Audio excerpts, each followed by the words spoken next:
Hello बच्चों, welcome back once again. तो आज आप लोगों के सामने जो लेकर के मैं टॉपिक आया हूं ना, वो ऑर्गेनिक केमिस्ट्री का समझो तो रीढ़ का हड्डी है, नोटोकॉर्ड है, इतना इंपॉर्टेंट है ये। अगर आप लोगों को ये mesomeric effect, inductive effect, hyper conjugation अच्छे तरीके से समझ में आता है, एक एक कॉन्सेप्ट, तो यकीन मानिए आपका जो है भविष्य बहुत उज्जवल है। ऑर्गेनिक केमिस्ट्री आपको अच्छे से समझ में आने वाला है, ठीक है ना।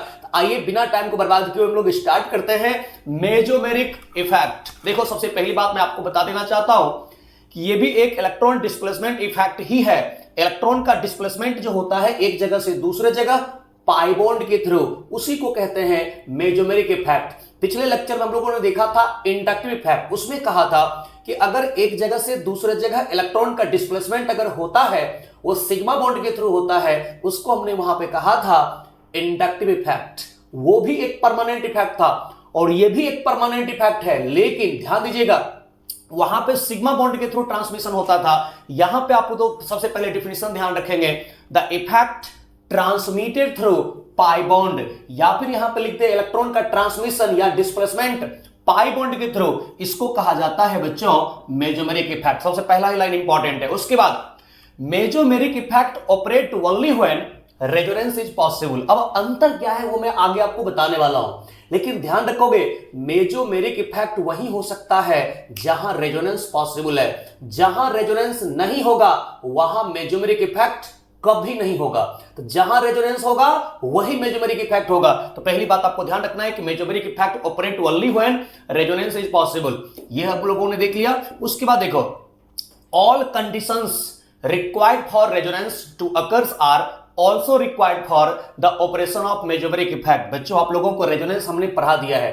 अगर आपने नहीं पढ़ाई किया तो प्लेलिस्ट में जाइए, रेजोनेंस टॉपिक आपको मिल जाएगा, वहां से आप लोग जरूर पढ़ लीजिएगा।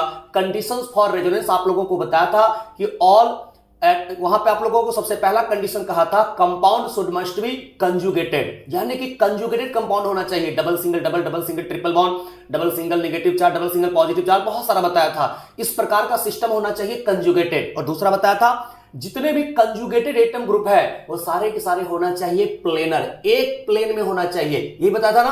तो यही आप लोगों को कहा था। तो यही कह रहा है कि all conditions required for resonance to occurs are also required for the operation of mesomeric effect. उसके बाद देखिए मेसोमेरिक इफेक्ट और रेजोनेंस में अंतर क्या है।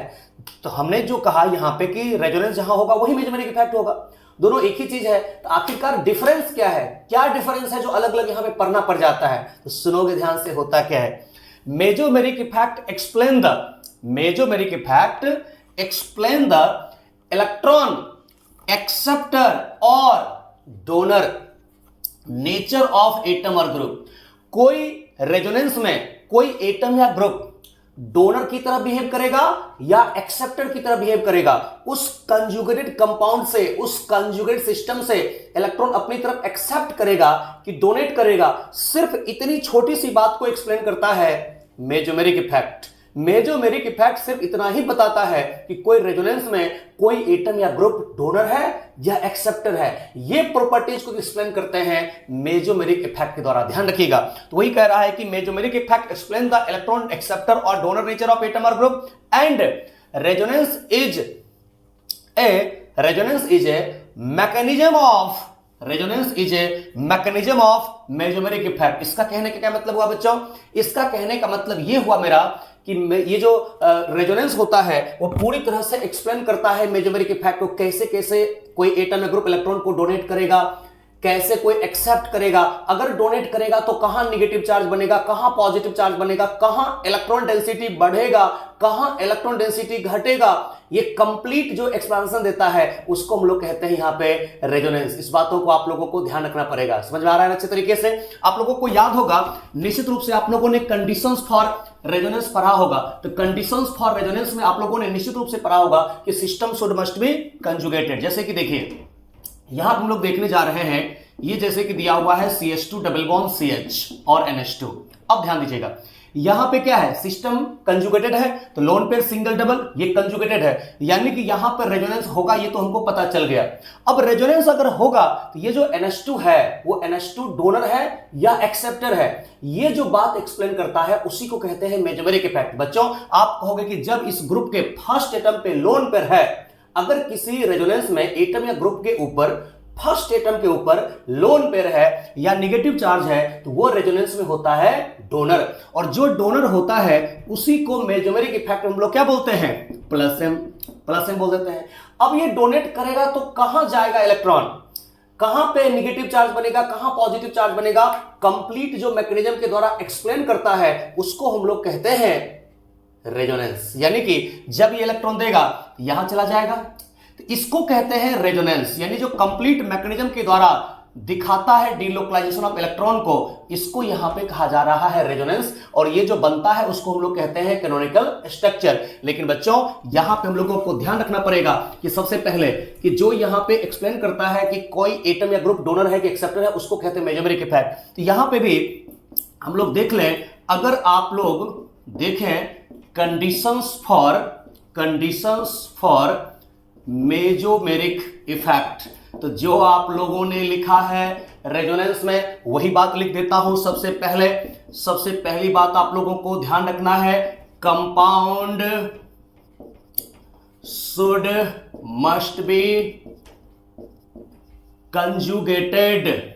Okay, compound should must be conjugated. उसके बाद ऑल कंजुगेटेड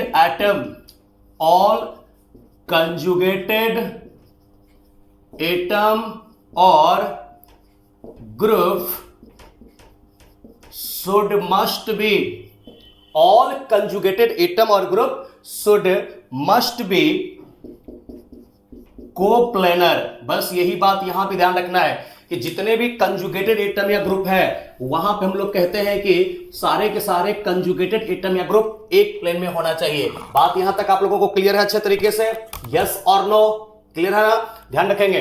तो जैसे कि यहां पे हमने देखा कि यहां पे ये जो NH2 है ये प्लस एम शो कर रहा है, वो पता चला मेजोमेरिक इफेक्ट से, क्योंकि इसके फर्स्ट एटम पे लोन पेयर है। लेकिन जब डिलोकलाइजेशन ऑफ इलेक्ट्रॉन हुआ तो कहां पे पाई बॉन्ड, नया पाई बॉन्ड बना, कहां पे सिंगल बॉन्ड हो गया, कहां डबल बॉन्ड हुआ, कहां पॉजिटिव चार्ज बना, कहां नेगेटिव बना, ये कंप्लीट जो एक्सप्लेन करता है उसको हम लोग कहते हैं रेजोनेंस। अब देखिए एक यहीं पे आप लोग देख लीजिए, एक इसमें SIR effect.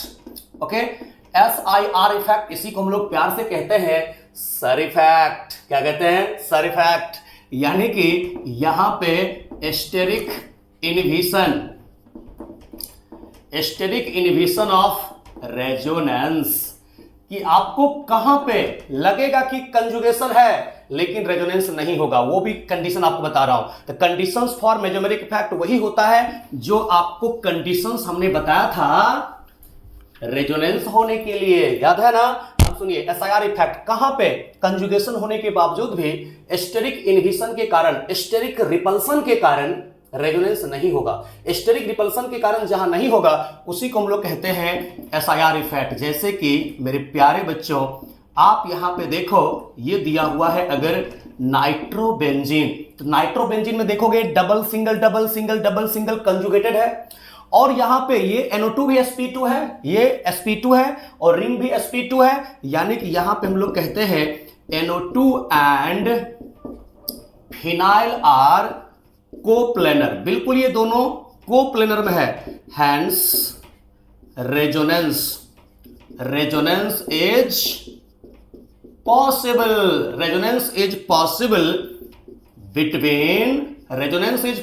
Between NO2 and phenyl. ठीक है, ध्यान से देखोगे सब बातों को, यहां रेजोनेंस पॉसिबल है। अब आपको बताना है कि जब यहां रेजोनेंस पॉसिबल है तो मेजोमेरिक इफेक्ट बिल्कुल होगा कि नहीं होगा। अब जब मेजोमेरिक इफेक्ट होगा तो ये जो NO2 है इसके बारे में बताइए, ये NO2 इस फिनाइल के ऊपर कौन सा इफेक्ट शो करेगा। दो प्रकार का होता है मेजोमेरिक इफेक्ट, एक होता है प्लस एम, एक होता है माइनस एम। प्लस एम का मतलब होता है पॉजिटिव मेजोमेरिक इफेक्ट, मतलब जो रेजोनेंस में इलेक्ट्रॉन को डोनेट करे। एक होता है माइनस एम, मतलब होता है नेगेटिव मेजोमेरिक इफेक्ट, मतलब ऐसा कोई ग्रुप जो रेजोनेंस में कंजुगेटेड सिस्टम से इलेक्ट्रॉन अपनी तरफ खींच ले। आप देखिए ये जो NO2 है वो एक्सेप्टर है कि डोनर है, तो आप कहोगे मैं आगे बताने वाला हूं सबको, लेकिन अभी आप देखो रेजोनेंस के कॉन्सेप्ट के आधार पे, सर जी N डबल बॉन्ड O है, हेट्रो एटॉमिक मल्टीपल बॉन्ड है, जिसमें कि सेकेंड एटम ज्यादा इलेक्ट्रोनेगेटिव है, सेकेंड एटम ज्यादा इलेक्ट्रोनेगेटिव है यहां पे फर्स्ट टर्म से, इसलिए क्या होता है, एक्सेप्टर होता है। तो जब यहां रेजोनेंस में ये ग्रुप एक्सेप्टर की तरह काम करेगा, यानी ये जो NO2 है वो NO2 कौन सा इफेक्ट शो कर रहा है, -m। NO2 क्या शो कर रहा है बच्चों, -m। जो कोई ग्रुप रेजोनेंस में पाई बॉन्ड के इलेक्ट्रॉन को खींच ले वो -m, और जब ये ग्रुप -m शो कर रहा है, इलेक्ट्रॉन इससे खींच रहा है, ये फिनाइल इसके साथ क्या शो कर रहा है, NO2 फिनाइल के ऊपर लगा रहा है -m, लेकिन फिनाइल क्या लगा रहा है, +m। ये फिनाइल के लिए मैंने लिखा है, तो फिनाइल के लिए लिख रहा हूं +m क्योंकि डोनेट कर रहा है, और ये NO2 जो एक्सेप्ट कर रहा है। लेकिन प्यारे मोहन आप इसमें देखो SIR का मतलब क्या होता है, मैं आपको सिखाता हूं स्टेरिक इनहिबिशन ऑफ रेजोनेंस क्या होता है। जैसे कोई बिगर ग्रुप यहां पे दिया हुआ है, ठीक है, और ये बिगर ग्रुप के रिस्पेक्ट में ऑर्थो पे लगा दिया गया है अब बल्कि ग्रुप, यहां पे लगा दिया गया है बल्कि ग्रुप, मिथाइल मिथाइल लगा दिया गया है। अब क्या होता है, जब ऑर्थो पे होना चाहिए, मेटा पारा पे नहीं होता है SIR जब भी होगा तो ऑर्थो पे होगा। यहां पे एक बिगर ग्रुप है, जब ये बिगर ग्रुप है और यहां ऑर्थो पे भी लगा हुआ बिगर ग्रुप है, इस दोनों के बीच में यहां पे जो होता है, इसके केस में यहां पे होता है स्टेरिक हिंड्रेंस। बिल्कुल यहां पे होता है स्टेरिक हिंड्रेंस, ध्यान दीजिएगा। अब जब स्टेरिक हिंड्रेंस होता है तो अपने आप को बचाने के लिए, जैसे आपने कभी पब्लिक बस में ट्रेवल किया होगा, किया है ना, जरूर किया होगा, नहीं किया होगा तो चले जाना आप गांधी मैदान के पास और किसी भी बस में बैठ जाना, या पटना जंक्शन पे जाकर के आप कहीं भी बैठ जाना, ठीक है ना। बैठ जाओगे बस में, खूब धक्का मुक्की रहता है, तो लोग क्या करता है, अपने आप को उस रिपल्सन से बचाने के लिए उस स्पेस में रोटेट करके ले जाता है जहां पे रिपल्सन मिनिमाइज हो जाए, सबसे कम रिपल्सन उसके एक्सपीरियंस हो।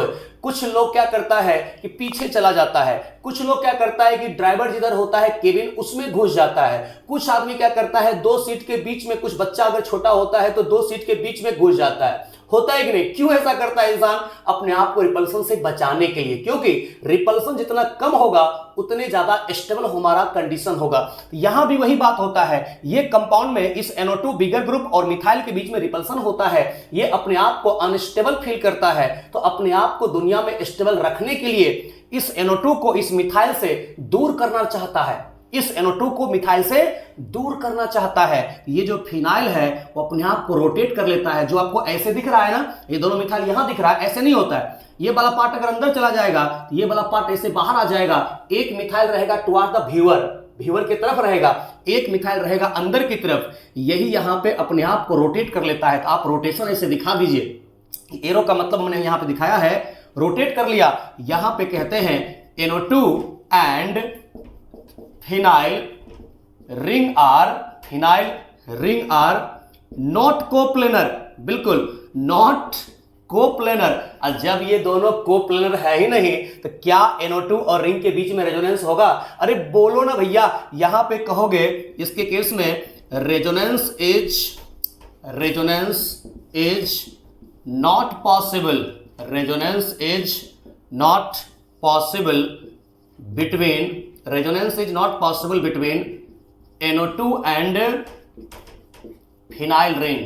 यहां पे फिनाइल और NO2 के बीच में रेजोनेंस नहीं होता है, ड्यू टू स्टेरिक हिंड्रेंस ये दोनों एक प्लेन नहीं होता है। और जब यहां पर रेजोनेंस नहीं हो रहा है तो यहां पे क्या मेजोमेरिक इफेक्ट होगा? क्या यहां मेजोमेरिक इफेक्ट होगा? क्या ये NO2 इसके ऊपर -m शो कर रहा है? नहीं कर रहा है, क्योंकि ये दोनों एक प्लेन में नहीं है, रेजोनेंस नहीं हो रहा है। हमने कहा मेजोमेरिक इफेक्ट होने के लिए वो सारे कंडीशन चाहिए जो रेजोनेंस होने के लिए है। मतलब बच्चों यहां NO2 इसके ऊपर -m शो कर रहा है डोमिनेंटली, लेकिन इसके ऊपर -m शो नहीं कर रहा है। लेकिन आप जानते हो जहां कहीं अगर मेजोमेरिक इफेक्ट नहीं हो रहा है वहां पे आपको लेना है इंडक्टिव इफेक्ट, अगर इलेक्ट्रोनेगेटिविटी का डिफरेंस है तो। क्योंकि अगर हम लोग देखें मेजोमेरिक इफेक्ट, तो मेजोमेरिक इफेक्ट के लिए कंजुगेशन का होना जरूरी है, ध्यान से सुनोगे एक एक बातों को। लेकिन इंडक्टिव इफेक्ट को होने के लिए कंजुगेशन का होना जरूरी नहीं है। इंडक्टिव इफेक्ट के लिए बस एक ही बात होना जरूरी है, इलेक्ट्रोनेगेटिविटी का डिफरेंस वो है यहां पे। यानी कि ये जो NO2 है ना, ये NO2 इस रिंग के ऊपर कौन सा इफेक्ट शो कर रहा है? आप कहोगे ये जो NO2 है वो ज्यादा इलेक्ट्रोनेगेटिव है कार्बन से, जिसके कारण ये शो कर रहा है सिर्फ और सिर्फ -I। बिल्कुल रेजोनेंस नहीं है तो -m नहीं लेंगे, ये सिर्फ यहां पे शो कर रहा है बच्चों -I, और इसी को हम लोग यहां पे कह देते हैं SIR। यानी यहां पे लग रहा है कौन सा effect? SIR steric inhibition of resonance इसमें बिल्कुल लग रहा है क्योंकि बिगर ग्रुप है, रिपल्सन के कारण यहां पे प्लेन चेंज हो गया है और SIR यहां पे बिल्कुल लग रहा है। बात यहां पे आप समझिएगा, ठीक है, जितना मैं बोल रहा हूं उतना आप समझ लोगे, यहां पे सारे क्वेश्चन बन जाएंगे। जैसे कि और देखिए, तो एग्जांपल बताता हूं, जैसे कि इसमें देखें, ये अगर मेरे को दिया हुआ है C डबल बॉन्ड O के साथ OH, ये भी एक बिगर ग्रुप है, तो यहां पे आप देखते हो कि ये जो कार्बोक्सिलिक एसिड का ग्रुप है COOH and phenyl are coplanar, बिल्कुल दोनों एक ही प्लेन में है क्योंकि डबल सिंगल डबल कंजुगेटेड है और ये भी sp2 कार्बन, ये भी sp2 कार्बन, sp2 कार्बन है, तो ये पूरा का पूरा प्लेनर होगा। यानी कि इसके केस में आप बिल्कुल कहोगे कि resonance is possible between COOH and phenyl ring. इसमें रेजोनेंस पॉसिबल है, तो अब आपको बताना है जहां रेजोनेंस है वही मेजमेरिक इफेक्ट होगा। तो आखिरकार ये जो कार्बोक्सिलिक एसिड का ग्रुप है वो एक्सेप्टर है कि डोनर है? सो बताइए, आप जानते हो जहां कहीं भी अगर दो अलग अलग एटम के बीच में मल्टीपल बॉन्ड हो, चाहे डबल बॉन्ड हो चाहे ट्रिपल बॉन्ड हो, वहां पे वो एक्सेप्टर होता है। ये C डबल बॉन्ड O है, मतलब हेट्रो एटॉमिक मल्टीपल बॉन्ड है, जिसमें कि second atom is more electronegative than first atom है। जब सेकेंड एटम ज्यादा इलेक्ट्रोनेगेटिव है फर्स्ट एटम से और हेट्रो एटॉमिक मल्टीपल बॉन्ड है, वो एक्सेप्टर है। और एक्सेप्टर के लिए आप मेजोमेरिक इफेक्ट में -m लिखते हो, एक्सेप्टर के लिए -m जो एक्सेप्ट करता है, यहां से ये रिंग से इलेक्ट्रॉन को एक्सेप्ट करता है। मतलब ये कार्बोक्सिलिक एसिड, सुनोगे बच्चों, ये कार्बोक्सिलिक एसिड इस फिनाइल के ऊपर कौन सा इफेक्ट शो कर रहा है? ये शो कर रहा है -m। अच्छा, जब इसके ऊपर ये -m लगा हुआ है, जब इस फिनाइल के ऊपर ये -m लगा रहा है ग्रुप, तो आखिरकार फिनाइल क्या लगा रहा है?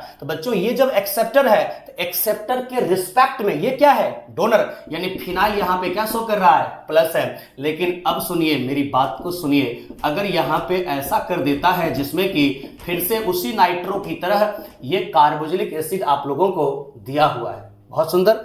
अब यहां पे हम लोग क्या करते हैं, मान लीजिए कि कोई बिगर ग्रुप यहां पे लगा दिया गया, ओके, कोई भी बिगर ग्रुप, जैसे इस बार मान लीजिए एक इथाइल है एक मिथाइल है, जो भी माने आप लोग यहां पे लगा दीजिए ऑर्थो पे।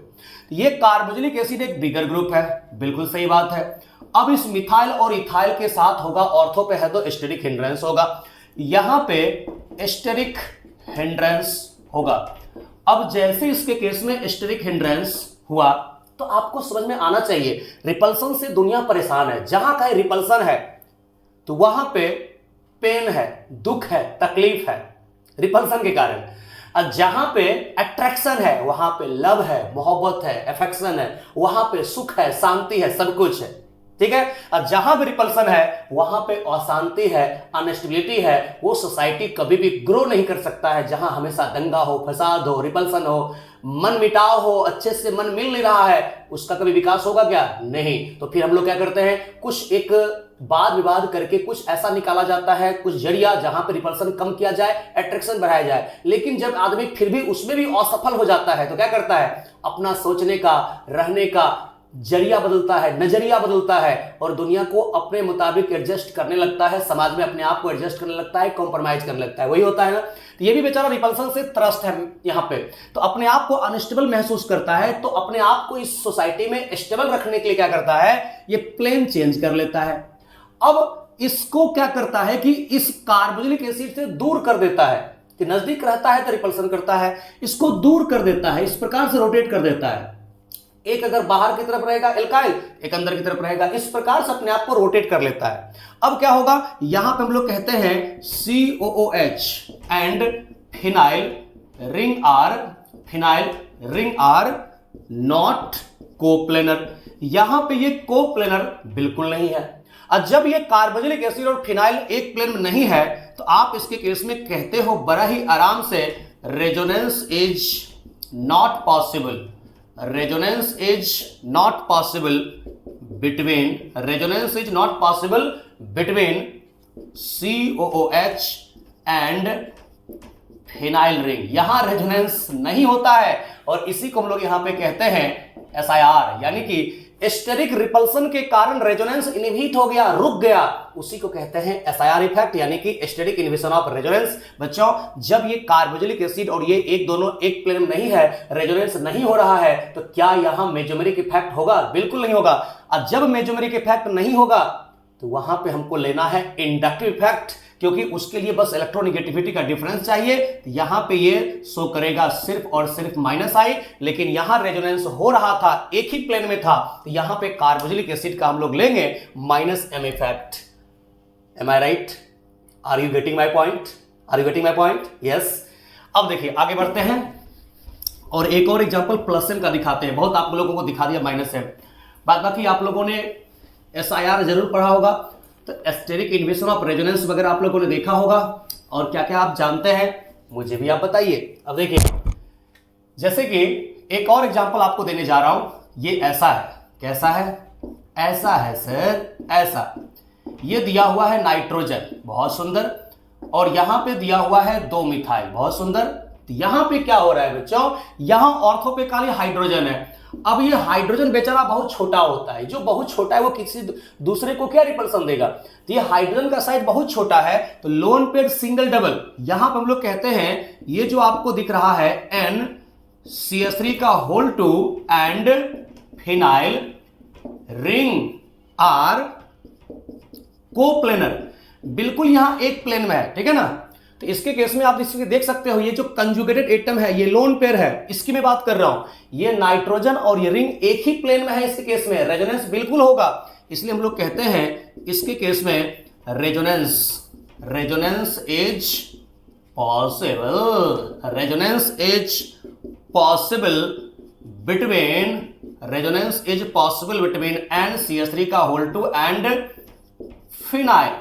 ये यहां पर रेजोनेंस पॉसिबल है। और जब रेजोनेंस पॉसिबल है तो आप जानते हो एक बात, कि अगर किसी एटम के ऊपर लोन पेयर है या अगर किसी एटम के ऊपर नेगेटिव चार्ज है, तो वो होता है रेजोनेंस में डोनर।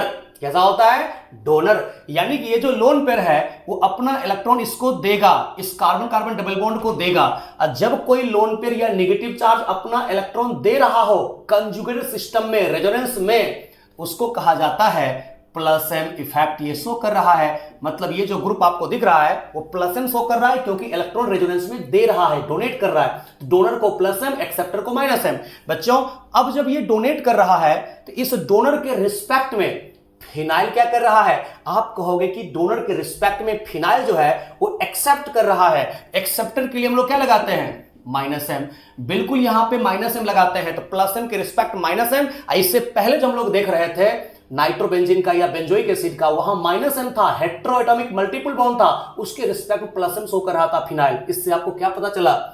जो फिनाइल ग्रुप होता है वो डिपेंडिंग अपॉन सिचुएशन +M और -M दोनों ऑपरेट करता है, दोनों शो करता है। डोनर के रिस्पेक्ट में फिनाइल एक्सेप्टर हो जाता है और एक्सेप्टर के रिस्पेक्ट में डोनर हो जाता है, जो आपने देखा था depending upon situation phenyl group +M -M दोनों शो करता है। समझ में आ रहा है बातों को? यस। लेकिन बच्चों यहां पे कुछ करते हैं, कुछ करना पड़ेगा, SIR लगाते हैं, जो कहा ना स्टेरिक इनहिबिशन ऑफ रेजोनेंस। अब मैं क्या करता हूं, इसमें ये जो दिया हुआ है CH3 एंड CH3 बिल्कुल सही है, यहां पे लगा दीजिए methyl methyl, iodine iodine, bromine bromine, जो भी लगाना है, आयोडीन ब्रोमीन, बल्कि ग्रुप लगा दीजिए, लगा दीजिए। अब इसमें क्या होता है, फिर से इसको तकलीफ होना स्टार्ट हो जाएगा, क्योंकि ये बिगर ग्रुप क्लोज है, तो होगा इसके केस में रिपल्सन। इसी को हम लोग यहां पे कहते हैं स्टेरिक हिंड्रेंस। बिल्कुल होगा स्टेरिक हिंड्रेंस, जिसके कारण यहां पे अपने प्लेन को ये चेंज कर लेता है, अपने आप को बचाने के लिए। ये चारों मिथाइल एक दूसरे के साथ लड़ ना बैठे, रिपल्सन ना कर बैठे, प्लेन चेंज करता है। तो अब यहां पे कहते हैं कि जो NCH3 का होल 2 एंड फिनाइल, ये जो है ना, ये पूरा का पूरा phenyl ring are not coplanar. ध्यान से सुनोगे एक बातों को, ये एक प्लेन में नहीं है, इससे बहुत सारा क्वेश्चन बनेगा यहां पे। अब जब एक प्लेन में नहीं है तो क्या इसमें रेजोनेंस होगा? क्या ये लोन पेयर डीलोकलाइज्ड होगा? कहोगे नहीं, ये लोन पेयर अब यहां से लोकलाइज्ड है। बिल्कुल, ये यहां पे जो लोन पेयर है इसके केस में बच्चों नॉट इन्वॉल्व इन रेजोनेंस, ये है लोकलाइज्ड लोन पेयर। बिल्कुल यहां पे, जबकि ये लोन पेयर कैसा है? डीलोकलाइज्ड। जो रेजोनेंस में जा रहा है उसको कहते हैं डीलोकलाइज्ड लोन पेयर, और जो रेजोनेंस में नहीं जा रहा है उसको कहते हैं लोकलाइज्ड लोन पेयर। अब जब यहां पर रेजोनेंस हो ही नहीं रहा है तो क्या मेजोमेरिक इफेक्ट होगा?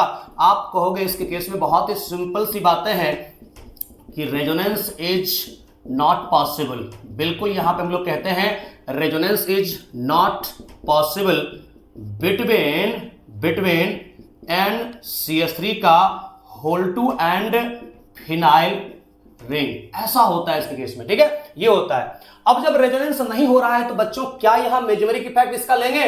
नहीं लेंगे। जब रेजोनेंस नहीं हो रहा है तो सिर्फ और सिर्फ इसका हम लोग लेंगे यहां पे -i। बिल्कुल, और इसके रिस्पेक्ट में ऊपर वाला ग्रुप का हमने -i लिया है, तो -i के रिस्पेक्ट में फिनाइल क्या शो कर रहा है? +i इसके केस में शो कर रहा है। ध्यान रखोगे, जहां रेजोनेंस होगा किसी ग्रुप के साथ उसी के साथ वहां पे मेजोमेरिक इफेक्ट दिखाना है। जहां पे नहीं होगा रेजोनेंस वहां पे नहीं हो सकता है यहां पे मेजोमेरिक इफेक्ट। बिल्कुल है। तो आपने यहां तक क्या सीखा, एक बार दोहरा लेते हैं, एकदम कमॉन, एक बार दोहरा लेते हैं हम लोग। सबसे पहले कहा the effect transmitted through pi bond, यानी एक जगह से दूसरे जगह इलेक्ट्रॉन का कंप्लीट ट्रांसफर जो हो रहा है पाई बॉन्ड के थ्रू, उसको कहते हैं मेजोमेरिक इफेक्ट। उसके बाद कहा मेजोमेरिक इफेक्ट तभी हो सकता है जहां रेजोनेंस होगा। जहां रेजोनेंस नहीं हो रहा है, जहां कंजुगेशन नहीं है, या कंजुगेटेड है तो सारे के सारे कंजुगेटेड एटम एक प्लेन में नहीं है, प्लेनर नहीं है, वहां रेजोनेंस भी नहीं होगा और मेजोमेरिक इफेक्ट भी नहीं होगा। तो रेजोनेंस होने के लिए जो कंडीशंस चाहिए वही कंडीशंस चाहिए मेजोमेरिक इफेक्ट होने के लिए। मतलब सबसे पहला condition, compound should must be conjugated, लिख लीजिएगा, and all conjugated atom should must be coplanar. हमने ये नहीं कहा कि पूरा का पूरा मॉलिक्यूल, पूरा का पूरा कंपाउंड ही होना चाहिए प्लेनर, हमने कहा सिर्फ all conjugated atom should must be coplanar, यही कहा ना। उसके बाद यहां पे कहा हमने कि all conditions required for mesomeric effect जो होता है वही होता है जो रेजोनेंस के लिए चाहिए। उसके बाद कहा कि जहां रेजोनेंस होगा वही मेजोमेरिक इफेक्ट होगा। उसके बाद डिफरेंस बताया कि डिफरेंस क्या है। डिफरेंस ये है कि मेजोमेरिक इफेक्ट सिर्फ इतना बताता है कि कोई एटम या ग्रुप रेजोनेंस में डोनर होगा या एक्सेप्टर होगा। अगर किसी एटम या ग्रुप के फर्स्ट एटम पे, सुनिएगा ध्यान से, अगर किसी एटम ग्रुप के फर्स्ट एटम पे नेगेटिव चार्ज होगा या फर्स्ट एटम पे लोन पेयर होगा, तो नेगेटिव चार्ज और लोन पेयर होगा तो वहां पे वो पार्टिसिपेट करेगा रेजोनेंस में एज ए डोनर, और उसको वहां पे मेजोमेरिक इफेक्ट में कहेंगे प्लसम एटम या ग्रुप कहेंगे, और उस इफेक्ट को कहेंगे प्लसम इफेक्ट। दूसरी बात, अगर किसी एटम ग्रुप में दिया हुआ है हेट्रो एटॉमिक मल्टीपल बॉन्ड, जैसे C double bond O, N double bond O, S double bond O, C triple bond N, इस प्रकार से अगर हेट्रो एटॉमिक मल्टीपल बॉन्ड दिया हुआ है या फर्स्ट एटम पे पॉजिटिव चार्ज है और ऑक्टेट इनकम्प्लीट है, ऑक्टेट इनकम्प्लीट होना चाहिए, वैकेंट ऑर्बिटल होना चाहिए, तब वो रेजोनेंस में काम करता है एक्सेप्टर की तरह। और जो एक्सेप्टर की तरह काम करता है उसको हम लोग वहां पे कहते हैं -m ग्रुप कहा जाता है, और उस इफेक्ट को -m इफेक्ट कहते हैं। यहां तक क्लियर है ना। अब हम लोग यहां पे क्या करेंगे, इंडक्टिव इफेक्ट और मेजोमेरिक इफेक्ट को कंपेयर कर लेंगे। आपने सीखा था पिछले लेक्चर में, इंडक्टिव इफेक्ट जो होता है उसमें एक जगह से दूसरे जगह सिर्फ इलेक्ट्रॉन का पार्शियल डिस्प्लेसमेंट होता था, लेस इलेक्ट्रोनेगेटिव से मोर इलेक्ट्रोनेगेटिव की तरफ, वो सिग्मा बॉन्ड के थ्रू होता था। लेकिन मेजोमेरिक इफेक्ट में क्या होता है, पाई बॉन्ड के थ्रू होता है। तो बच्चों पाई बॉन्ड और सिग्मा बॉन्ड में वीकर होता है पाई बॉन्ड, इसलिए मेजोमेरिक इफेक्ट में एक जगह से दूसरे जगह इलेक्ट्रॉन का कंप्लीट ट्रांसफर होता है। आपने देखा ऑर्बिटल चेंज होता है, जब इलेक्ट्रॉन देता है तो यहां से यहां तक कंप्लीट डीलोकलाइजेशन होता है। तो मेजोमेरिक इफेक्ट में एक ऑर्बिटल से दूसरे ऑर्बिटल में इलेक्ट्रॉन कंप्लीट जाता है। जबकि आपने सीखा था इंडक्टिव इफेक्ट में कि इंडक्टिव इफेक्ट में सिर्फ और सिर्फ पार्शियल पोलराइजेशन ऑफ बॉन्ड होता है, सिर्फ वहां पे लेस इलेक्ट्रोनेगेटिव से मोर इलेक्ट्रोनेगेटिव की तरफ पोलराइजेशन होता है बॉन्ड का। मोर इलेक्ट्रोनेगेटिव पे डेल्टा माइनस आता है और लेस इलेक्ट्रोनेगेटिव पे डेल्टा प्लस आता है, वहां पे कंप्लीट ट्रांसफर नहीं होता है। यही कारण है कि mesomeric effect is dominant over inductive effect. अगर कहीं पे एक ही ग्रुप, जैसे ये है, ज्यादा इलेक्ट्रोनेगेटिव है तो प्लस m के साथ साथ -i भी शो कर रहा है, बिल्कुल। ये ग्रुप नाइट्रोजन होने के कारण -I भी शो कर रहा है क्योंकि इलेक्ट्रोनेगेटिविटी का डिफरेंस है, लेकिन हमने सिर्फ प्लस एम क्यों लिखा, -I को नेग्लेक्ट कर दिया। इसलिए ऐसा किया मैंने क्योंकि यहां पे हम लोग जानते हैं कि मेजोमेरिक इफेक्ट जो होता है वो डोमिनेंट होता है प्लस एम यानी कि मेजोमेरिक इफेक्ट डोमिनेंट होता है इंडक्टिव इफेक्ट पे यानी कि -I पे, जिसके कारण यहां पे हमने सिर्फ प्लस एम लिखा है, ठीक है ना। क्योंकि इंडक्टिव में पार्शियल पोलराइजेशन होता है बॉन्ड का, वो सिग्मा बॉन्ड स्ट्रांग होता है, जबकि मेजोमेरिक में पाई बॉन्ड के थ्रू कंप्लीट ट्रांसफर होता है। तो mesomeric effect is dominant over inductive effect. दूसरी बात एक और, जो मेजोमेरिक इफेक्ट होता है वो डिस्टेंस इंडिपेंडेंट होता है, डिस्टेंस इंडिपेंडेंट होता है। जितना मेजोमेरिक इफेक्ट लगेगा यहां पे ऑर्थो पे उतना ही लगेगा पारा पे। जहां तक हो रहा है वहां पे कंजुगेशन है, जहां तक मेजोमेरिक इफेक्ट हो रहा है मैग्नीट्यूड उसका घटेगा नहीं, उतना ही लगेगा, ठीक है ना। क्योंकि मेजोमेरिक इफेक्ट जो है वो डिस्टेंस इंडिपेंडेंट है, जितना लगेगा ऑर्थो पे उतना ही पारा पे, उसके आगे तक जहां तक कंजुगेशन है इनफाइनाइट तक वहां तक सेम मैग्नीट्यूड लगता है। इसलिए कहते हैं mesomeric effect is distance independent. जबकि इंडक्टिव इफेक्ट जो होता है वो इंडक्टिव इफेक्ट डिस्टेंस डिपेंडेंट होता है। आप जानते हो ऑर्थो पे ज्यादा लगता है इंडक्टिव इफेक्ट, फिर मेटा पे, पारा पे सबसे कम लगता है, और 4 से 5 कार्बन तक ही लगता है इंडक्टिव इफेक्ट। वहां पे छठे कार्बन पे जाते जाते उसका इफेक्ट 0 हो जाता है। इसलिए कहते हैं यहां पे कि इंडक्टिव इफेक्ट जो होता है वो डिस्टेंस डिपेंडेंट होता है, जबकि मेजोमेरिक इफेक्ट डिस्टेंस इंडिपेंडेंट होता है। ध्यान रखेंगे ना अच्छे तरीके से, बिल्कुल अच्छे तरीके से, ओके। और ध्यान रखेंगे यहां पे हम लोग कहते हैं कि दोनों का दोनों तो परमानेंट इफेक्ट है ही, दोनों का दोनों परमानेंट इफेक्ट है, चाहे बातें करें हम लोग मेजोमेरिक इफेक्ट चाहे इंडक्टिव इफेक्ट। ये सारे पॉइंट को पहले मैं लिखा देता हूं, उसके बाद आगे बढ़ते हैं। कॉपी में आप लोग नोट कर लें, बहुत इंपॉर्टेंट है। आपको सबसे फर्स्ट पॉइंट में कहा जा रहा है कि in inductive effect sigma bond is involve while in mesomeric effect pi bond is involve. Simple सी बातें हैं, पहले भी आप लोगों ने बहुत बार देखा है इसको। उसके बाद सेकेंड पॉइंट में आपसे कहा जा रहा है कि in mesomeric effect complete transfer of electron takes place. आपने देखा है एक जगह से दूसरे जगह कंप्लीट पाई बॉन्ड का इलेक्ट्रॉन या लोन पेयर नेगेटिव चार्ज जो भी होता है कंप्लीट ट्रांसफर होता है, क्योंकि यहां पे कंजुगेशन होता है। वही कहा जा रहा है कि in mesomeric effect complete transfer of electron takes place while in inductive effect partial polarisation of bond takes place. आप देखे हो ना, जहां कहीं इंडक्टिव इफेक्ट होता है मतलब लेस इलेक्ट्रोनेगेटिव से मोर इलेक्ट्रोनेगेटिव की तरफ पार्शियल इलेक्ट्रॉन का वहां पे डिस्प्लेसमेंट होता है, यानी कि लेस इलेक्ट्रोनेगेटिव पे डेल्टा प्लस आता है, जबकि मोर इलेक्ट्रोनेगेटिव के ऊपर डेल्टा माइनस आता है, वहां पे पार्शियल पॉजिटिव पार्शियल नेगेटिव आता है। इसलिए कहते हैं partial polarisation of bond takes place होता है। यही कारण है हम लोग यहां पे कहते हैं मेजोमेरिक इफेक्ट इज, याद रखिएगा बहुत important line, mesomeric effect is dominant over inductive effect. अगर कोई एक ही एटम या ग्रुप मेजोमेरिक इफेक्ट और इंडक्टिव इफेक्ट दोनों ऑपरेट कर रहा है एक ही जगह, तो वहां पे हम लोगों को मेजोमेरिक इफेक्ट को कंसीडर करना है, इंडक्टिव इफेक्ट को इग्नोर कर देना है। तो मेजोमेरिक इफेक्ट डोमिनेंट होता है, इसका कारण यही होता है कि वहां पे कंप्लीट एक जगह से दूसरे जगह इलेक्ट्रॉन का ट्रांसफर होता है, जबकि इंडक्टिव में सिर्फ पार्शियल पोलराइजेशन होता है बॉन्ड का इलेक्ट्रोनेगेटिविटी डिफरेंस होने के कारण। उसके बाद मेजोमेरिक इफेक्ट जो होता है वो डिस्टेंस इंडिपेंडेंट होता है, बहुत इंपॉर्टेंट, ये डिस्टेंस इंडिपेंडेंट इफेक्ट होता है, क्योंकि इसको डिस्टेंस के मतलब है नहीं, जहां तक कंजुगेशन है इनफाइनाइट तक कंजुगेशन है तो सेम वहां पे इफेक्ट लगने वाला है। उसके बाद हम लोग यहां पे कहते हैं कि जो इंडक्टिव इफेक्ट होता है वो इंडक्टिव इफेक्ट डिस्टेंस डिपेंडेंट होता है, क्योंकि आप जानते हो यहां पे पार्शियल होता है पोलराइजेशन बॉन्ड का और इसका पावर धीरे धीरे घटते चला जाता है, यानी 4 से 5 बॉन्ड तक ही वहां पे ऑपरेट होता है इंडक्टिव इफेक्ट, छठे कार्बन पे जाकर के इंडक्टिव इफेक्ट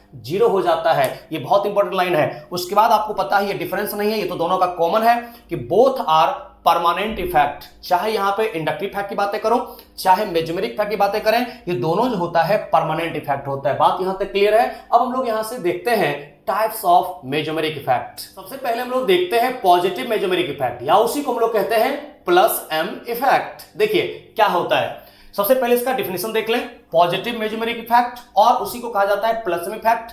अगर कोई एटम या ग्रुप, क्या कह रहा है, इफ एन एटम और group donates a pair of electrons, कहां, इन रेजोनेंस, कोई एटम ग्रुप रेजोनेंस में अगर अपना इलेक्ट्रॉन डोनेट करता है, लोन पेयर डोनेट करता है, उसी को कहा जाता है वहां पे प्लस एम एटम या ग्रुप। और वो जो इफेक्ट जनरेट हो रहा है उस कंपाउंड के अंदर, उस इफेक्ट को हम लोग यहां पे कहते हैं प्लस एम इफेक्ट। यही कहा जा रहा है। बच्चों मैं आपको एग्जांपल लिखता हूं कि कौन कौन सा ऐसा एटम या ग्रुप है जो प्लस एम इफेक्ट शो करता है रेजोनेंस में, अगर कंजुगेशन है तो बच्चों ध्यान रखना, अगर किसी एटम या ग्रुप के ऊपर फर्स्ट एटम पे अगर नेगेटिव चार्ज है या फर्स्ट एटम पे अगर लोन पेयर है, क्या क्या है, लोन पेयर और नेगेटिव चार्ज, तो वो प्लस एम इफेक्ट शो करता है। जैसे कि आप लोग यहां पे देख सकते हो, नेगेटिव चार्ज वाला अगर देख लीजिए CH2 minus, NH minus first atom के ऊपर होना चाहिए, जैसे कि O माइनस, ये सब के सब प्लस एम शो करते हैं जिसके भी फर्स्ट एटम पे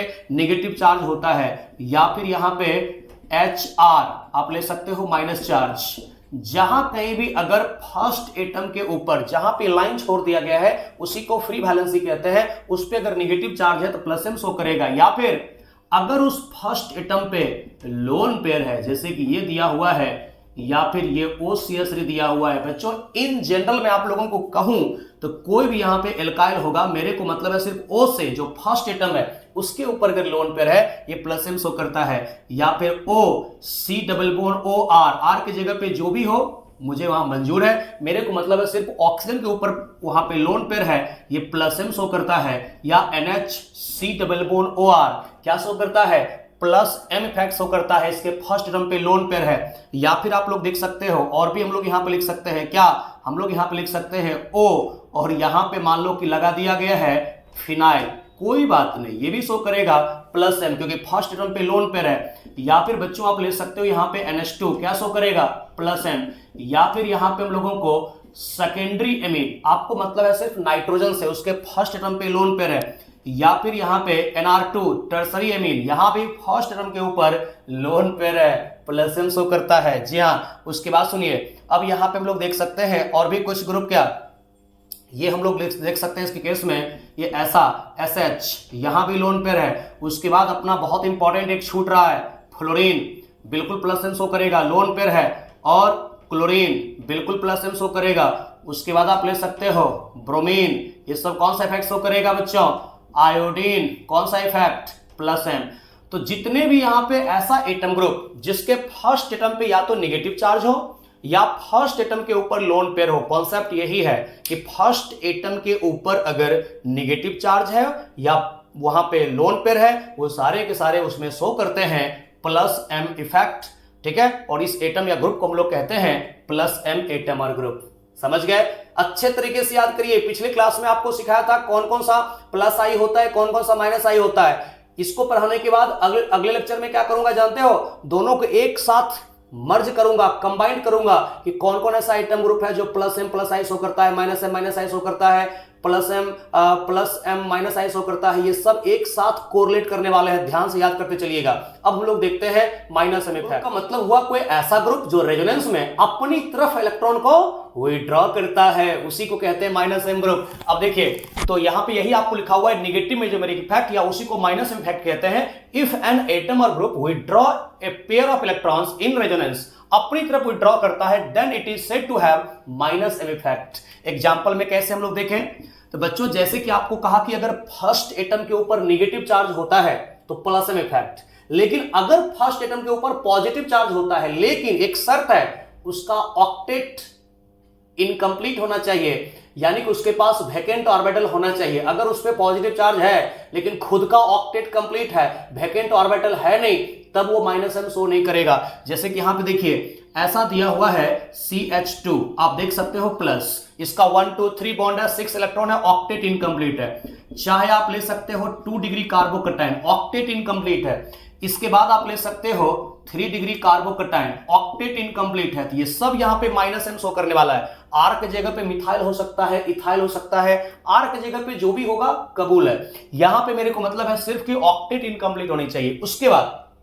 उसके बाद यहां पे हेट्रो एटॉमिक मल्टीपल बॉन्ड, जैसे कि बच्चों हेट्रो एटॉमिक मल्टीपल बॉन्ड कहने का मतलब हुआ N डबल बॉन्ड O। देख सकते हो दो अलग अलग एटम के बीच में डबल बॉन्ड है और सेकेंड एटम ज्यादा इलेक्ट्रोनेगेटिव है फर्स्ट एटम से, ये होगा एक्सेप्टर। या फिर C डबल बॉन्ड OH, देख सकते हो हेट्रो एटॉमिक मल्टीपल बॉन्ड है और सेकेंड एटम ज्यादा इलेक्ट्रोनेगेटिव है। या फिर आप ले सकते हो carboxylic acid, C double bond O है, आप ले सकते हो इसके केस में C डबल बॉन्ड O के साथ NH2 hetero atomic multiple bond है।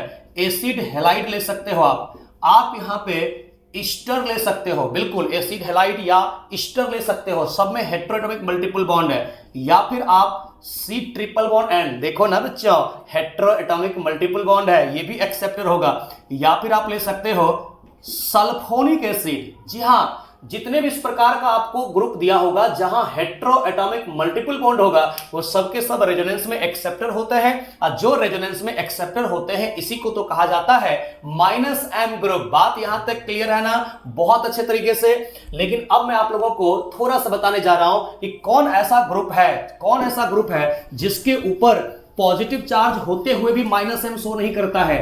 आपको यहां पे बिल्कुल अच्छे तरीके से समझ में आ गया होगा, लेकिन अभी मैं आपको थोड़ा सा झटका देने वाला हूं, ध्यान से देखोगे। अब आप यहां एग्जांपल में देखो, ये अगर दिया हुआ है कहीं पे नाइट्रोजन के साथ NH3+, क्या ये -m शो करेगा? क्या NH3+ ये जो दिया हुआ है -m शो करेगा? कहोगे नो सर, कैसे शो करेगा? यहां पे 1 2 3 4 बॉन्ड पहले से है, ऑक्टेट कंप्लीट है, और नाइट्रोजन का ऑक्टेट यहां पे जब कंप्लीट हो गया, इसके पास कोई वैकेंट ऑर्बिटल ही नहीं है, तो क्या बच्चों यहां पे -m शो करेगा? आप कहोगे इसके केस में -m पॉसिबल नहीं है, तो ध्यान रखोगे इसको आप एक्सेप्शन में डाल दीजिए ये सब चीजों को, कि पॉजिटिव चार्ज होने के बावजूद भी ये -m शो नहीं कर सकता है due to its complete octet. जैसे कि मैं आपको बताता हूं, अगर यहां पे आपको दे दिया CH2 डबल बॉन्ड CH और NH3+, आप बताइए कि क्या यहां रेजोनेंस पॉसिबल है? आप कहोगे सर यस आप कह दोगे यस, लेकिन नहीं है। डबल सिंगल पॉजिटिव आपको लग तो रहा है, लेकिन 3 बॉन्ड है हाइड्रोजन के साथ, 1 बॉन्ड है कार्बन के साथ, 4 बॉन्ड है, ऑक्टेट कंप्लीट है। तो यहां पे हम लोग कहते हैं रेजोनेंस इज नॉट पॉसिबल। तो यहां पे रेजोनेंस बिल्कुल पॉसिबल है ही नहीं due to its complete octet. यहां पर रेजोनेंस बिल्कुल नहीं पॉसिबल है, ये सिर्फ और सिर्फ यहां पे -i शो कर सकता है, क्योंकि -i में इलेक्ट्रॉन जाता थोड़ी है, वो तो लेस इलेक्ट्रोनेगेटिव से मोर इलेक्ट्रोनेगेटिव की तरफ पार्शियली शिफ्टिंग होता है। यहां पे -i दिखाते हैं बच्चों, यहां पे कहेंगे कि ये सिर्फ -i शो कर सकता है NH3+। या उसी प्रकार से अगर आपको यहां पे दे दिया गया है NR3, R के जगह पे कुछ भी हो सकता है, मिथाइल इथाइल जो भी हो, आप यहां पे देख सकते हो पॉजिटिव चार्ज दे दिया क्योंकि 4 बॉन्ड है। अब आपको लगेगा सर जी आप ही ने तो कहा था कि फर्स्ट एटम पे अगर पॉजिटिव चार्ज होता है तो वहां पे वो एक्सेप्टर की तरह रेजोनेंस करता है। मैंने एक बात और बोला था, मैंने बोला था कि इनकम्प्लीट ऑक्टेट होना चाहिए। यहां पे 1 2 3 4 बॉन्ड है, यहां ऑक्टेट कंप्लीट है, यानी कि इसके केस में हम लोग कहेंगे -m बिल्कुल शो नहीं करेगा, ये सिर्फ यहां पे -i शो करेगा। यहां पे -i शो करने वाला -m नहीं होगा। आप देख सकते हो, जैसे कि यहां पे भी मैं आपको लिख करके दे देता हूं, ये है CH2 डबल बॉन्ड CH और N, और यहां पे कुछ इस प्रकार से जहां कहीं भी कार्बन कार्बन डबल बॉन्ड के साथ दिया 4 बॉन्ड बना हुआ है, क्या यह रेजोनेंस पॉसिबल है? आप कहोगे इसके केस में resonance is not possible. Very good, resonance is not possible, बिल्कुल यहां पॉसिबल नहीं है रेजोनेंस, क्योंकि यहां पे कंप्लीट ऑक्टेट है बच्चों, ठीक है ना, तो रेजोनेंस इसमें पॉसिबल नहीं है। जैसे कि आप लोग यहां पे देख सकते हो, ये दिया हुआ है और भी इस तरीके से, जैसे यहां पे नाइट्रोजन है, इसके साथ आपको दिया हुआ एक है H और दूसरा है R, और एक है और यहां पे इस तरीके से दिया हुआ H, देख लीजिए ये 2 डिग्री बना दिया, इसके ऊपर भी आप डाल सकते हो पॉजिटिव चार्ज। क्या यहां पे -m होगा? बिल्कुल नहीं होगा। आप कहोगे -m नहीं होगा क्योंकि कंप्लीट ऑक्टेट है, सिर्फ और सिर्फ -i होगा। तो बहुत इंपॉर्टेंट है, ध्यान दीजिएगा। आंख बंद करके सिर्फ हम लोग नहीं कह सकते हैं कि जहां कहीं पॉजिटिव चार्ज हो गया उसके केस में हम लोग कह देंगे कि वो -m शो करेगा। नहीं बच्चों, यहां पे आप लोगों को यह भी देखना पड़ेगा कि पॉजिटिव चार्ज होने के साथ साथ क्या उसके सेंट्रल एटम के पास ऑक्टेट इनकम्प्लीट है, क्या उसके पास वैकेंट ऑर्बिटल है। अगर वहां पे ऑक्टेट इनकम्प्लीट है या फिर उसके पास वैकेंट p है, वैकेंट d है, कुछ इस प्रकार का ऑर्बिटल वैकेंट है, तब तो वो -m शो करेगा। लेकिन अगर वैकेंट ऑर्बिटल बिल्कुल भी नहीं है तो किस ऑर्बिटल में इलेक्ट्रॉन एक्सेप्ट करेगा? खुद सोच करके देखो ना, आप खुद सोच करके देखो। अब एक तीसरा कैटेगरी और होता है, ठीक है, तो आप यहां पे कहोगे कि depending upon situation,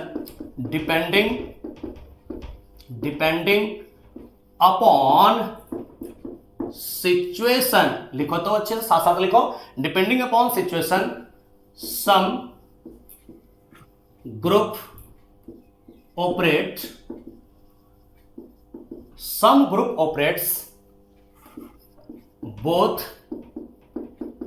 plus M and minus M effect. बताइए कौन कौन सा ऐसा एटम ग्रुप है जो depending upon situation plus M minus M दोनों शो करता है। बच्चों इसका एग्जाम्पल सबसे बेहतरीन है जो सबसे ज्यादा बार आएगा आप लोगों को, इसको हम लोग यहां पे लिखेंगे फिनाइल।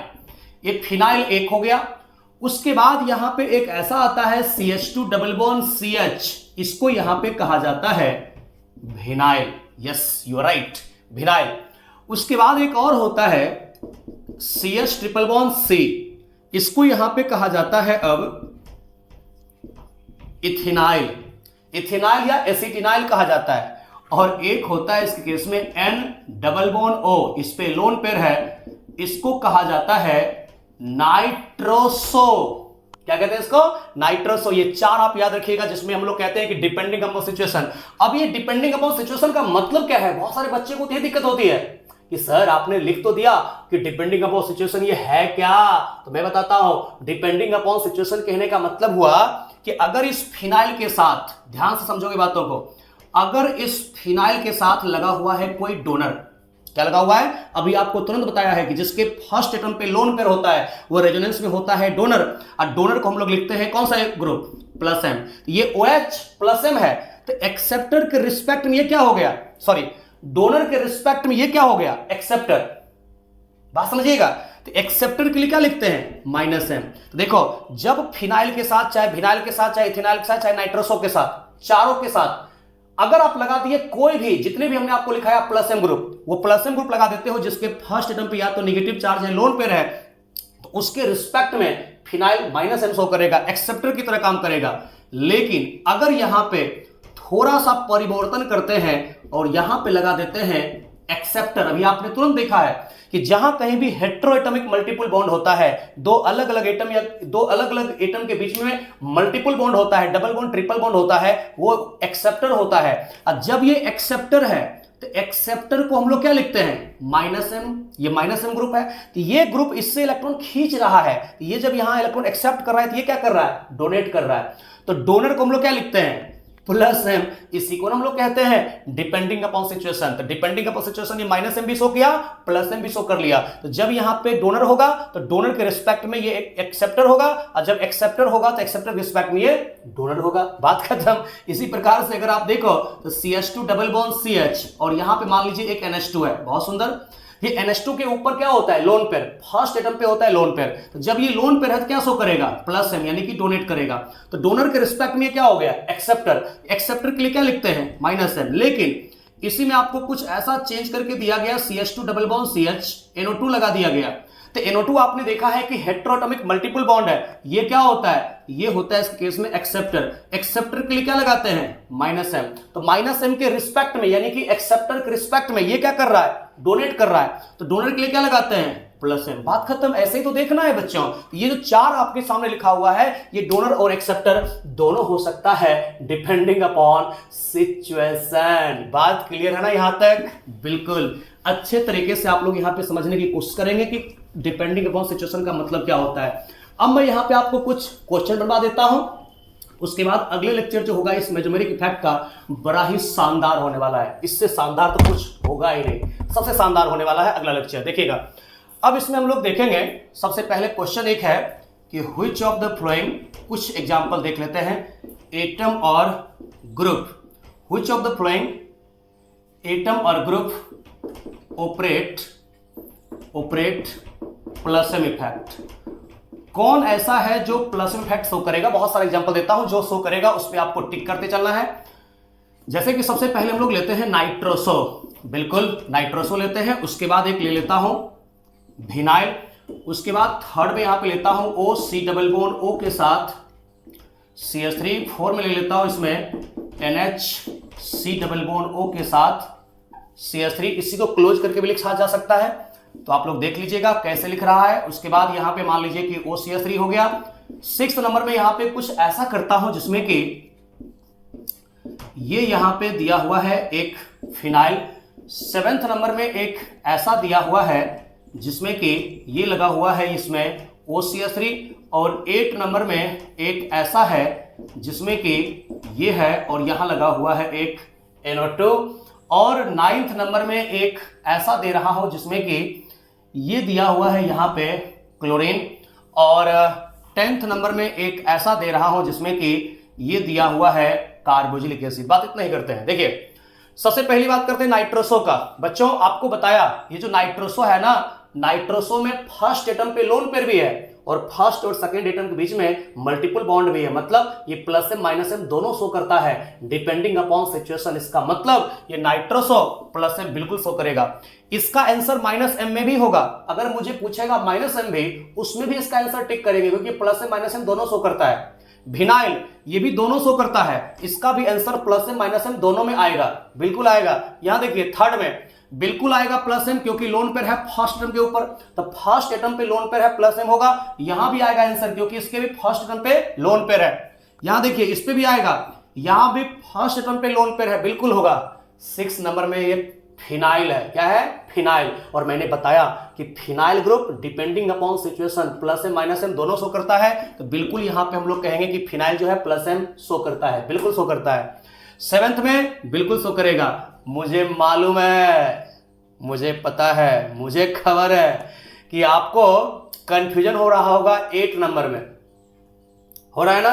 8 नंबर में आप लोग कह रहे होंगे कि सर जी यहां तो नीचे NO2 लगा हुआ है। अरे नीचे लगा हुआ है ना, जहां लाइन छोड़ा हुआ है उसके रिस्पेक्ट में देखा जाता है, तो यहां पे भी हम लोग कहेंगे कि ये प्लस एम शो करता है, बिल्कुल। चाहे एक्सेप्टर लगा रहे चाहे डोनर लगा रहे, वो हमेशा फिनाइल शो करेगा, प्लस एम या माइनस एम दोनों। बस मैग्नीट्यूड बढ़ेगा घटेगा, बताता हूं कैसे। 9th में प्लस एम बिल्कुल होगा क्योंकि क्लोरीन के ऊपर लोन पेयर होता है। यहां पे बस एक कार्बोक्सिलिक एसिड ऐसा है जो माइनस एम शो करता है, ये प्लस एम शो नहीं कर सकता है। आप कहोगे सर जी आप मुझे सिर्फ इतना बता दीजिए, यहां तो एक्सेप्टर लगा हुआ है एक्सेप्टर लगने के बावजूद भी आखिरकार ये प्लस एम कैसे शो करेगा? मैं बताता हूं, एक बात सुनिएगा ध्यान से। ये यहां पे एक्सेप्टर भले लगा हुआ है लेकिन ये डोनर का काम करेगा। अगर मान लो यहां पे जहां लाइन छोड़ा हुआ है उसके रिस्पेक्ट में देखा जाता है, उसके रिस्पेक्ट में देखा जाता है, तो यहां पे अगर मान लो कि हम लगा देते हैं कोई एक एक्सेप्टर, क्या लगा देते हैं? एक्सेप्टर लगा देते हैं कार्बोकैटायन, तो क्या इस कार्बोकैटायन के साथ रेजोनेंस होगा कि नहीं होगा? अगर नीचे NO2 लगा हुआ है उसके बावजूद भी इस कार्बोकैटायन के साथ इस फिनाइल का रेजोनेंस होगा कि नहीं होगा? आप कहोगे बिल्कुल होगा, क्योंकि यहां भी कंजुगेशन है पॉजिटिव सिंगल डबल और नीचे NO2 के साथ भी कंजुगेशन में है। तो आप कहोगे कि इस फिनाइल के जो 3 पाई बॉन्ड है उसका कंजुगेशन कार्बोकैटायन के साथ भी है, NO2 के साथ भी है, यानी ये भी एक्सेप्टर है, कार्बोकैटायन भी एक्सेप्टर है, मतलब इधर भी कर सकता है रेजोनेंस, इसको भी डोनेट कर सकता है इलेक्ट्रॉन, लेकिन हमको जो लाइन छोड़ दिया गया था उधर भी कुछ ऐड होता है एक्सेप्टर, उसको भी डोनेट करेगा। अब समझिएगा बातों को, तो यहां भी डोनेट कर सकता है। यहां भी आप मान लीजिए कि अगर आप लगा देते हो एक्सेप्टर, तो यहां भी ये प्लस एम शो कर सकता है, बिल्कुल ये फिनाइल प्लस एम शो कर सकता है। जहां लाइन छोड़ दिया गया है फिनाइल के ऊपर वहां लगा दो कोई भी एक्सेप्टर, कोई भी एक्सेप्टर। हमने एक कार्बोकैटायन का ले लिया यहां पे सैंपल, यहां पे हम लोग कहेंगे कि ये जो फिनाइल है ये प्लस एम बिल्कुल शो कर रहा है। और यहां देखिए यहां पे भी अगर हम लोग लगा देते हैं कार्बोकैटायन, ये भी क्या शो कर सकता है? Plus M. तो बच्चों फिनाइल ग्रुप ऑलवेज ऑपरेट, याद रखना, phenyl group always operate plus M and minus M effect depending upon situation. लेकिन ऐसा नहीं कि एक्सेप्टर लगा देंगे तो माइनस एम शो करने लगेगा। पूछ रहा है यहां पे प्लस एम माइनस एम दोनों शो कर सकता है, बस ऐसा होगा। सुनो, अगर यहां से पूछा जाता है इस 6, 7, 8 में कि मैग्नीट्यूड ऑफ, ध्यान समझोगे, अगर पूछा गया कि मैग्नीट्यूड ऑफ प्लस एम कौन ज्यादा डोनेट करेगा, कौन ज्यादा डोनेट करेगा इलेक्ट्रॉन को, कौन सा फिनाइल? इस तीनों फिनाइल में, अब इसको हटा करके समझाता हूं, इस तीनों फिनाइल में ज्यादा डोनेट कौन करेगा? तो कहोगे जिसके अंदर इलेक्ट्रॉन डेंसिटी ज्यादा होगा, जिस रिंग के अंदर इलेक्ट्रॉन की रिचनेस, इलेक्ट्रॉन की डेंसिटी ज्यादा होगी वही ज्यादा डोनेट करेगा। बच्चों यहां नीचे क्या लगा हुआ है? यहां नीचे लगा हुआ है डोनर, तो डोनर क्या करेगा? यहां पे इलेक्ट्रॉन डेंसिटी को बढ़ाएगा। तो जब डोनर लगा हुआ रहेगा फिनाइल के साथ तो फिनाइल ग्रुप के अंदर इलेक्ट्रॉन डेंसिटी बढ़ेगा, और जब इसके अंदर इलेक्ट्रॉन की रिचनेस ज्यादा होगी तो बाहर डोनेटिंग पावर भी ज्यादा होगा, यानी सबसे ज्यादा होगा यहां पे 7th का। उसके बाद ये एक्सेप्टर है, तो एक्सेप्टर रिंग के अंदर इलेक्ट्रॉन की डेंसिटी को घटाता है। तो एक्सेप्टर जब रिंग के अंदर इलेक्ट्रॉन डेंसिटी को घटाता है तो बाहर डोनेट करने का पावर कम हो जाएगा, पावर, लेकिन प्लस एम शो जरूर करेगा। इसलिए कहेंगे कि सबसे ज्यादा होगा 7 का प्लस एम का मैग्नीट्यूड, उसके बाद होगा यहां पे 6 का, सबसे कम होगा 8 का, क्योंकि 8 में एक्सेप्टर लगा हुआ है। जो एक्सेप्टर क्या करता है कि फिनाइल रिंग के अंदर इलेक्ट्रॉन डेंसिटी को घटा रहा है, और जब फिनाइल रिंग के अंदर इलेक्ट्रॉन डेंसिटी घटेगा बच्चों, तो वहां पे उसका मैग्नीट्यूड ऑफ प्लस एम जो है वो कम हो जाएगा। तो सुनोगे ध्यान से, अगर एक्सेप्टर लगा हुआ है किसी रिंग के अंदर तो वहां इलेक्ट्रॉन रिचनेस घटता है और प्लस एम का मैग्नीट्यूड घट जाएगा। अब देखिए इसी प्रकार से अब एक क्वेश्चन और पूछता हूं, which of the following atom और group operate minus M effect, कौन ऐसा है जो माइनस एम इफेक्ट शो करेगा। जैसे कि एक दे रहा हूं आप लोगों को, ये C है, CH3 का ऐसा दिया हुआ है होल 2 प्लस, एक ऐसा दिया हुआ है। सेकंड में यहां पे दे रहा हूं जिसमें कि CH2 प्लस है, और थर्ड में यहां पे दे रहा हूं CH एंड CH3 प्लस है। 4 में आप लोगों को ऐसा दे रहा हूं जिसमें कि NH4 प्लस है, ये दिया हुआ है इसमें। और 5 में इस तरीके से दिया हुआ है N और CH3 का, NCH3 का होल 3 प्लस ऐसा दिया हुआ है। 6th में आप लोगों को NO दिया हुआ है। 7th में आप लोगों को CH2 डबल बॉन्ड CH ऐसा दिया हुआ है। 8 नंबर में आप लोगों को जो दिया हुआ है कुछ इस प्रकार से दिया हुआ है, जिसमें कि आप लोग समझेंगे बातों को। ये दिया हुआ है कुछ ऐसा जिसमें कि CH डबल बॉन्ड O है, बहुत सुंदर है। उसके बाद 9th नंबर में जो दिया हुआ है फिर से हम लोगों को वो ऐसा दिया हुआ है जिसमें कि सिर्फ फिनाइल है। और 10th नंबर में जो दिया हुआ है उसमें फिर से वही कहानी दोहरा रहा हूं, ये पारा पे एक मिथॉक्सी दिया हुआ है। 11th नंबर में कुछ इस तरीके का दिया हुआ है जिसमें कि पारा पे एक एक्सेप्टर लगा हुआ है। बस अब यहां से पूछा जाता है कि which of the following atom और group operate minus M effect, मतलब रेजोनेंस में कौन कौन एक्सेप्टर है। कॉन्सेप्ट आपको हमने बता दिया, सुनो। यहां पे 2 मिथाइल है और एक ये लाइन है, मतलब 3 बॉन्ड है। तो 2 मिथाइल का बॉन्ड, एक ये वाला, यानी कि 3 बॉन्ड। 3 बॉन्ड का मतलब 6 इलेक्ट्रॉन। तो 6 इलेक्ट्रॉन जब है, ऑक्टेट इनकम्प्लीट है, ये प्लस, ये यहां पे माइनस एम शो करेगा, ये भी शो करेगा माइनस एम, क्योंकि यहां भी 2 है हाइड्रोजन, एक है ये बॉन्ड, 3 बॉन्ड है, यानी ऑक्टेट इनकम्प्लीट है, वेकेंट p ऑर्बिटल है। यहां भी आप देखोगे ऑक्टेट इनकम्प्लीट है, यहां पे एक हो गया मिथाइल, एक H, एक बॉन्ड, ये 6 इलेक्ट्रॉन है, ऑक्टेट इनकम्प्लीट है, ये भी माइनस एम शो करेगा। लेकिन ये माइनस एम शो नहीं करेगा बच्चों, क्योंकि NH4 प्लस है, 4 बॉन्ड है, पीछे हमने एक्सप्लेन कर दिया है, पूरी तरह से आपने देखा होगा। तो यहां पे NH4 प्लस में 4 बॉन्ड है, ऑक्टेट सॉरी, यहां पे NH4 प्लस नहीं होगा, यहां पे होगा NH3 प्लस होगा, तब ना 3 + 1 4, 5 बॉन्ड नहीं बनाता है, नाइट्रोजन 5 बॉन्ड बनाता नहीं है। अब यहां पे नहीं होगा इस तरीके से।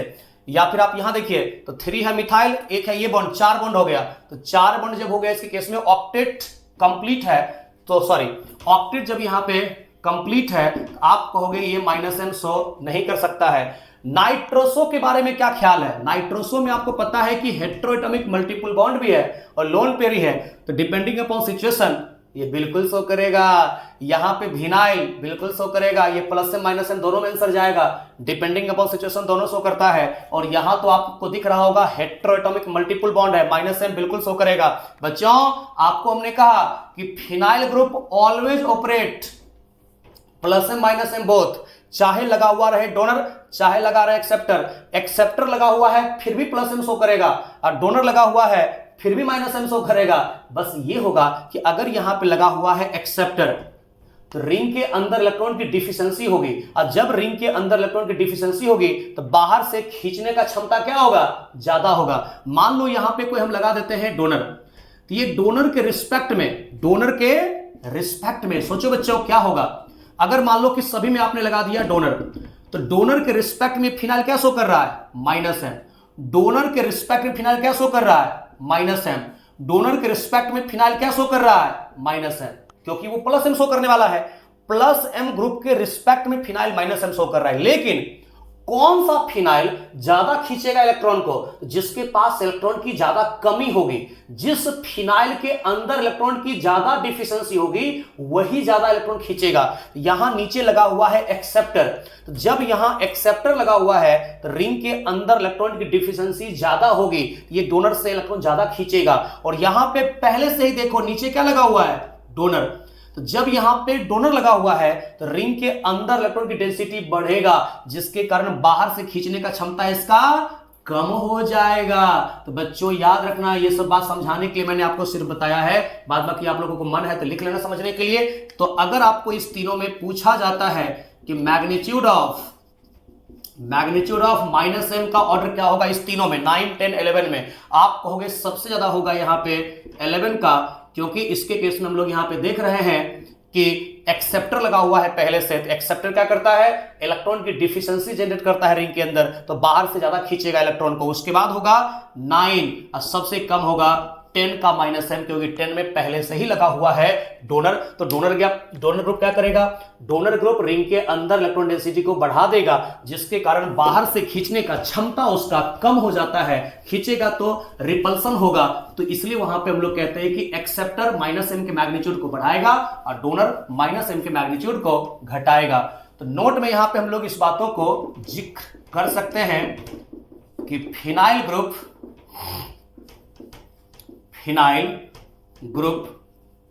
always operate both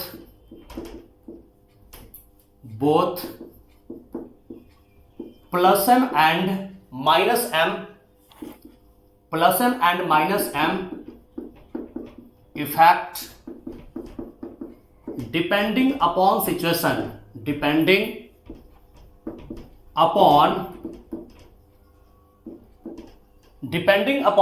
situation, but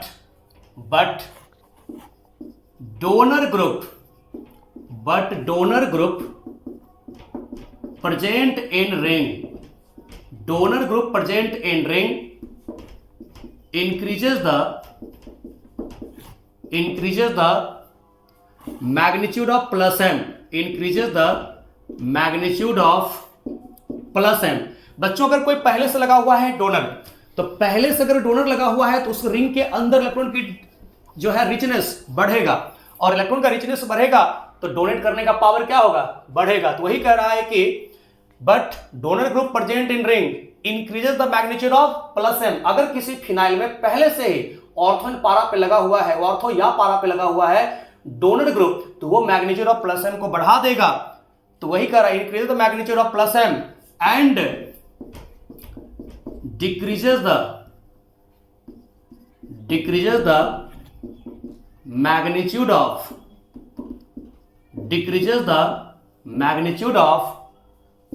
-m, क्योंकि अगर उसके अंदर इलेक्ट्रॉन की रिचनेस ज्यादा है तो बाहर से कम खींचेगा। एंड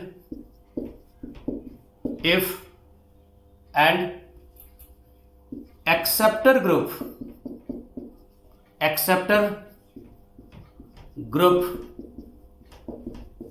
प्रेजेंट इन रिंग, यानी कि पहले से अगर एक्सेप्टर ग्रुप प्रेजेंट है रिंग के अंदर, देन तब क्या होता है, एक्सेप्टर ग्रुप अगर पहले से प्रेजेंट है then magnitude of -m increases and magnitude of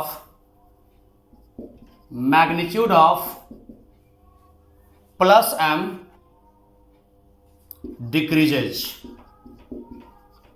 क्योंकि यहां पे लगा हुआ है आपको पहले से, यहां पे एक्सेप्टर लगा हुआ है and acceptor group present in ring then magnitude of -m increase. क्योंकि अगर बच्चों यहां पे एक्सेप्टर लगा देते हो आप, तो एक्सेप्टर ग्रुप क्या करेगा, रिंग के अंदर इलेक्ट्रॉन की डिफिशिएंसी जनरेट करता है, और जब रिंग में ज्यादा होगा इलेक्ट्रॉन की डिफिशिएंसी तो बाहर से ज्यादा खींचेगा। लेकिन अगर डोनेट करने की बात आ जाए, +m की बात आ जाए, तो वहां पे इलेक्ट्रॉन रिचनेस ज्यादा होगा तब ना वहां पे शो करेगा। तो बच्चों यहां पे मैं बताने का कोशिश ये कर रहा हूं कि फिनाइल ग्रुप किसी भी सिचुएशन में +m -m दोनों शो कर सकता है, बस शर्त यह है कि अगर उसके साथ लगा हुआ है पहले से डोनर, तो मैग्नीट्यूड ऑफ +m को बढ़ा देगा, -m के मैग्नीट्यूड को घटा देगा, क्योंकि +m ग्रुप इलेक्ट्रॉन डेंसिटी को रिंग के अंदर बढ़ा रहा है। लेकिन अगर कोई एक्सेप्टर लगा देते हैं रिंग के साथ, तो एक्सेप्टर ग्रुप रिंग के अंदर इलेक्ट्रॉन की डिफिशिएंसी जनरेट करता है, और डिफिशिएंसी जनरेट होने के कारण -m का मैग्नीट्यूड बढ़ेगा, +m का घट जाता है। ठीक है ना। तो आज हम लोग इतना ही देखते हैं, अगले लेक्चर जो बताऊंगा बहुत ही शानदार होगा। मेजोमेरिक और इंडक्टिव दोनों एक साथ हम लोग कंबाइन करके देखेंगे कहां कहां लगेगा प्लस एम, कहां माइनस एम, कहां प्लस आई, कहां माइनस आई,